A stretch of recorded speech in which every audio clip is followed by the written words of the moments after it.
Western Australia and Fortescue are back in the hydrogen news. Next Hydrogen is helping out with green ammonia, and Linde Engineering gets a huge EPC win in Germany.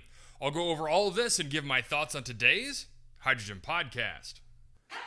So the big questions in the energy industry today are, how is hydrogen the primary driving force behind the evolution of energy? Where is capital being deployed for hydrogen projects globally?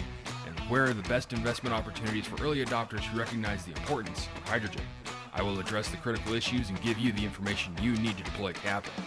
Those are the questions that will unlock the potential of hydrogen, and this podcast will give you the answers. My name is Paul Rodden, and welcome to the Hydrogen Podcast. First up today, in a press release on August 16th, Fortescue starts work on green metal project. Fortescue has marked a new milestone in its mission to build a green metal supply chain with the start of works at its green metal project in the Pilbara region of Western Australia.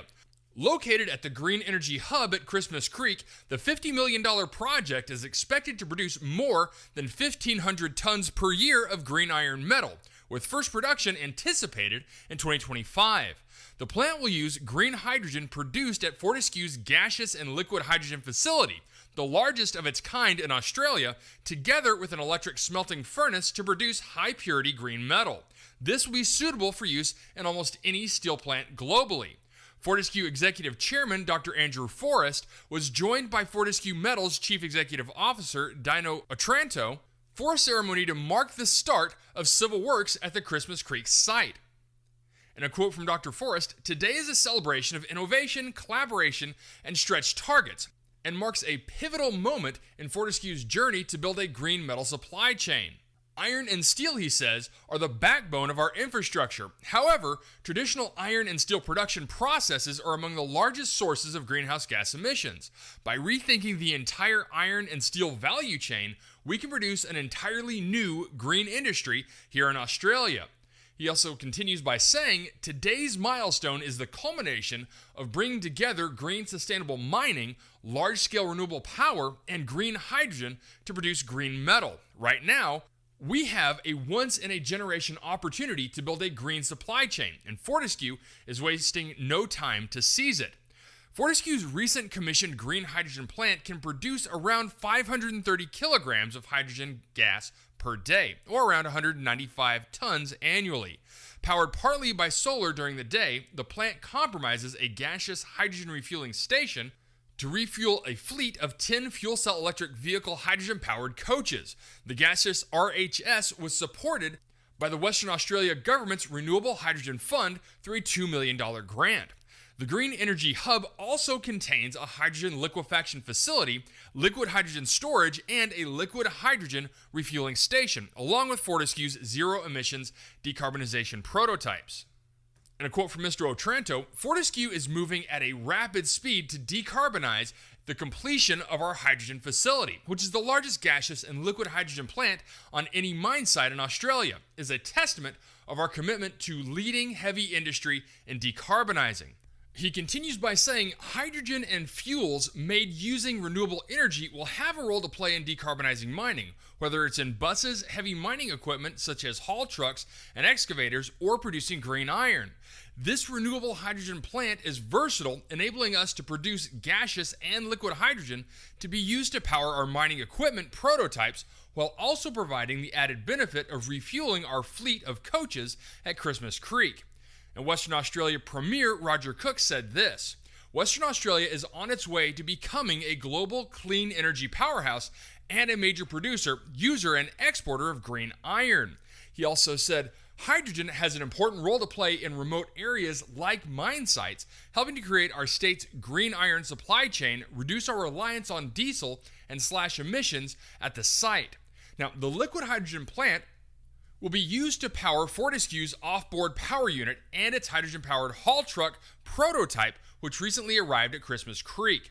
The Green Energy Hub also hosts Fortescue's prototype battery electric haul truck and a 3-megawatt fast charger prototype.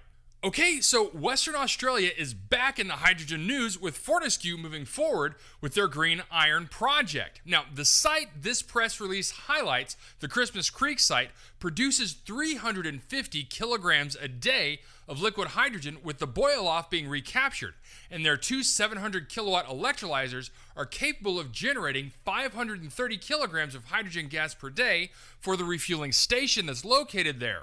This is not a small hydrogen operation, and so to bring in a green iron plant should elevate Western Australia's metal export potential considerably. Next, in a press release on August 19th, Next Hydrogen to supply latest generation electrolysis technology for renewable energy ammonia production research.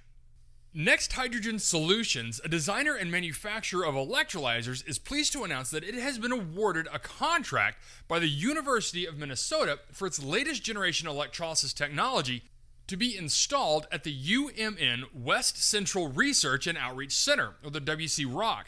The WC-ROC project is supported by the U.S. Department of Energy's Advanced Research Project Agency, or ARPA-E, as well as other partners including RTI International, and will include technologies from Casale, RTI, and UMN to demonstrate the production of ammonia from renewable energy targeting emerging energy markets and existing agricultural markets. Next Hydrogen will be supplying its latest third-generation alkaline water electrolyzers featuring improvements in energy efficiency, current density, and operating pressure. Next Hydrogen electrolyzers provide complete and responsive renewable energy load following capability needed to produce hydrogen from intermittent energy sources such as wind and solar. The system is scheduled to be operational in 2025. The project team also includes Nutrien, GE, Nel Hydrogen, Excel Energy, Great River Energy, Auto Tail Power Company, Runestone Electric Association, Chemtronergy, Texas Tech University, Pacifica, the Agricultural Utilization Research Institute, and Shell. Raviel Afzal, president and CEO of Next Hydrogen, stated, "We are very honored to be a part of this exciting project and working with our existing partners Casale and GE while also forming new industry relationships. Our technology provides a compelling alternative to more expensive options for producing hydrogen from renewable energy." Okay, so Next Hydrogen with a big win with the University of Minnesota to help further the research into green ammonia. Now, when I read the headline of this press release, I wasn't too sure just how big this project really was. But to be joined by ARPA-E, Nel Hydrogen, Excel, and Shell does give this some gravity. And there is something very important about the electrolyzer that's been chosen. I'm sure most of you know that two critical failure points of electrolyzers, one is low power, the other is intermittent power. Well, this unit from Next Hydrogen seems to avoid at least one of those pitfalls, so it will be interesting to see this project kick off next year. And lastly, in a press release on August 19th, Linde to build 100 megawatt green hydrogen plant for Shell Refine 2. Linde Engineering announced it has signed an agreement with Shell Deutschland GmbH to build a 100 megawatt renewable hydrogen plant for the Refine project at the Shell Energy and Chemicals Park in Rhineland in Wesseling, Germany. Linde Engineering will be responsible for the engineering, procurement, and construction of a new proton exchange membrane hydrogen electrolysis facility. ITM Power will supply the electrolyzer stacks.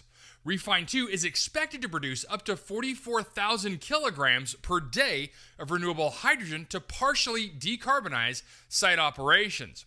It will be used to produce cleaner energy products such as transport fuel with a lower carbon intensity. As demand evolves, renewable hydrogen from Refine 2 could also be directly supplied to industrial customers in the region to help them lower their emissions. The facility is scheduled to begin operations in 2027. In a quote from John Vandervelden, Senior VP of Global Sales and Technology at Linde Engineering, hydrogen will play a key role in decarbonizing energy-intensive industrial sectors, and Linde is at the forefront of developing the technology needed to achieve this. This project draws on our decades of experience in developing hydrogen projects at scale worldwide, and we are proud to have been selected by Shell to help deliver its vision for Refine 2. This project also demonstrates how strong political commitment and supportive incentives can help progress the development of the hydrogen economy. The Refine 2 project has been enabled by financial support from both the European Union and the federal government, and benefits from a regulatory framework supporting the use of renewable hydrogen. In a quote from Andrew Beard, Shell VP of Hydrogen, with the 100 megawatt electrolysis Refine 2, we are further advancing Shell's goal of being a net zero emissions company by 2050. For Shell Energy and Chemicals Park, Rhineland, Refine 2 is a great investment and a milestone in its transition. The project will benefit from the experience that Shell and its partners, Linde and ITM, have in its development, construction, and operation of other renewable hydrogen projects in Europe. Refine 2 follows the success of the 10 megawatt PEM electrolyzer at Refine 1, which started up in 2021 and employs PEM electrolyzer technology. Okay, so Linde, with the big win, getting awarded the EPC contract for Refine 2 project with Shell. The Refine 2 facility looks to be a monster for hydrogen production, and Linde definitely has the experience to be the EPC for it.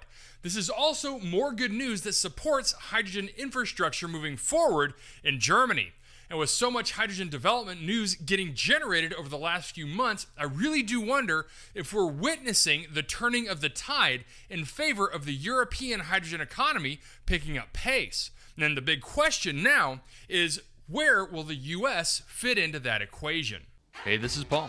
I hope you liked this podcast. If you did and want to hear more, I'd appreciate it if you would either subscribe to this channel on YouTube or connect with your favorite platform through my website at www.thehydrogenpodcast.com. Thanks for listening. I very much appreciate it. Have a great day.